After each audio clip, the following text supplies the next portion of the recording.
Hi there, welcome to another tutorial. I'm gonna show you quickly how to draw something freehand, that will look like a cable, like a TV cable or something like that. So let's get rid of all the objects here, camera, light and 3D cube, because we need nothing actually. We need to add a curve Bezier type, okay? So let's switch to the edit mode, use the A key on your keyboard and delete segments because we don't need this one. So we select now the draw tool here.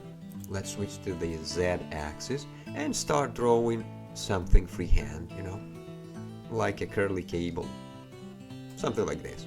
Okay, so we only have a path. How to transform it into a 3D object? Just go here with the object selected, A, here on the object data properties, 3D, expand the geometry tab and give it a depth, like 0.02 for instance. Okay, this looks like a cable, 0.01, looks better probably. Okay, that's fine.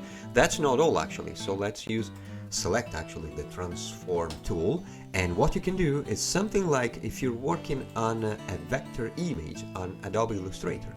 It's pretty cool because you can edit all the points of our 3D object and make it look the way you want, in case you want to edit something you don't like the way it looks, okay? And of course it's 3D, not 2D. So for instance, like here, where the cable overlays its other part, you can do something like this. You increase its size. Come on, okay, like this. Switch to the y-axis.